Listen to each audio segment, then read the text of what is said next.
செலவழிச்சிருக்கோம். ஆனா காசு வரல.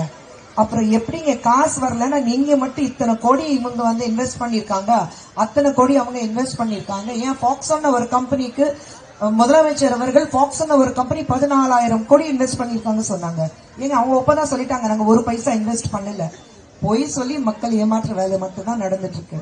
இதை ஏமாற்றுறதுக்கு முற்றுப்புள்ளி, அவங்களுடைய செயல்களுக்கு ஒரு முற்றுப்புள்ளி, தவறு நடக்கிறதுக்கு முற்றுப்புள்ளி, பெண்களுக்கு பாதுகாப்பு இருக்கிறதுக்காக நிச்சயமாக நாம வெற்றி பெறணும். இந்த தேர்தல் மீண்டும் சொல்றேன், யாருடைய தனிப்பட்ட முறையில தேர்தல் கிடையாது.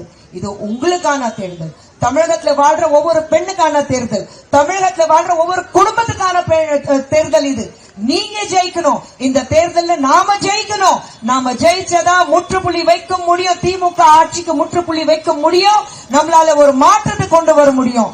மறந்துடாதீங்க, இந்த தேர்தல்ல நம்ம எல்லாரும் சேர்ந்து பாடுபடுவோம், எல்லாரும் சேர்ந்து சொல்வோம், போதும்டா சாமி உன்னோட ஆட்சி போதும். வருவாரு நம்மளோட எடப்பாடியார், அவர் வருவாரு. அப்புறம் பாருடா என்ன மாற்றங்கள் நடக்குது. பிரதமர் மோடி அவர்கள் வருவாரு, எத்தனை மாற்றங்கள் கொண்டு வர போறாரு பாருங்க. மாற்றங்கள் கொண்டு வரதுக்கு ஒரு நல்ல வாய்ப்பு. சேர்ந்து நிற்போம், உழைப்போம், வெற்றி பெறுவோம். செய்வோமா? நன்றி, வணக்கம். பாரத் மாதா கி. 10 நாட்களுக்கு முன்பாக தேசிய ஜனநாயக கூட்டணியினுடைய முதல் கூட்டம் பாரத பிரதமர் நரேந்திர மோடி அவர்கள் சிறப்பு விருந்தினராக கலந்து கொண்டார். அதுவரை இண்டி கூட்டணியில் இருக்கக்கூடிய திமுகவும் காங்கிரசும் எங்களுக்கு தமிழகத்தில் எதிரிகளே இல்லை என்று சொல்லிக் கொண்டிருந்தார்கள். எப்போது மதுராந்தகத்திலே பிரதமர் மோடி அவர்களையும் மேடையிலே அண்ணன் எடப்பாடி அவர்களையும் அன்புக்குரிய பாட்டாளி மக்கள் கட்சி தலைவர் திரு அன்புமணி ராமதாஸ் அவர்களையும் அன்புக்குரிய சகோதரர் திரு ஜி.கே. வாசன் அவர்களையும் மற்றும் எங்கள் கூட்டணியில் இருக்கின்ற அத்தனை தலைவர்களையும் எல்லாவற்றிற்கும் மேலாக இதோ 26 தேர்தலில் நாங்கள் முடிவு செய்து விட்டோம் என்று லட்சக்கணக்கில் கூடிய அன்பு சகோதர சகோதரிகள் அத்தனை பேரும் ஒரு விஷயத்தை சொன்னார்கள். தமிழகம் மாற்றத்திற்கு தயாராகிக் கொண்டிருக்கிறது. ஏன் தயாராகிக் கொண்டிருக்கிறது?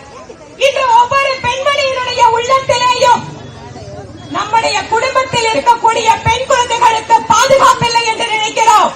நம்முடைய குழந்தைகள் பள்ளிகளிலே கல்லூரிகளிலே படிக்கின்ற நம்முடைய ஆண் குழந்தைகள் அவன் வீட்டுக்கு திரும்பி வரும்போது அவனுடைய மூச்சு வாசத்திலே போதை மருந்து கலந்து விடுமோ என்கின்ற பயத்தோடு நாம் இன்று நின்று கொண்டிருக்கிறோம்.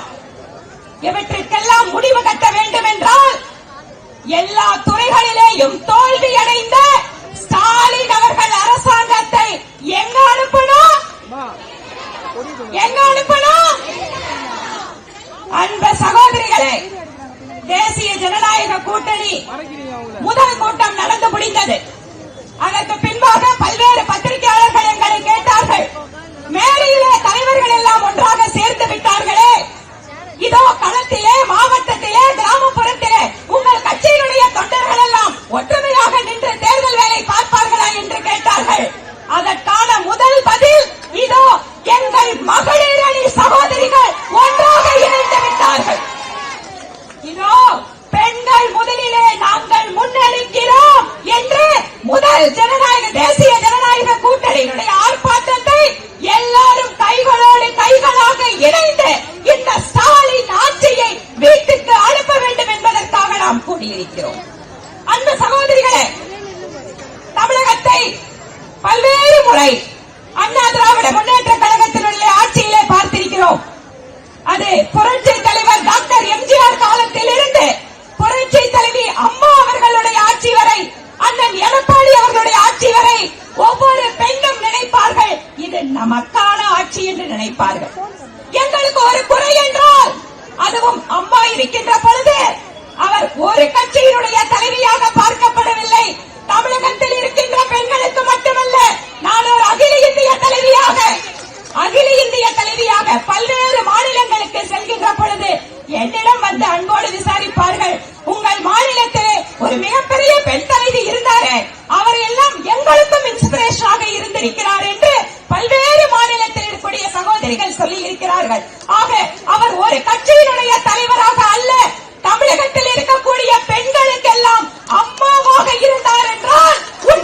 அம்மாவாக பார்த்தோம்.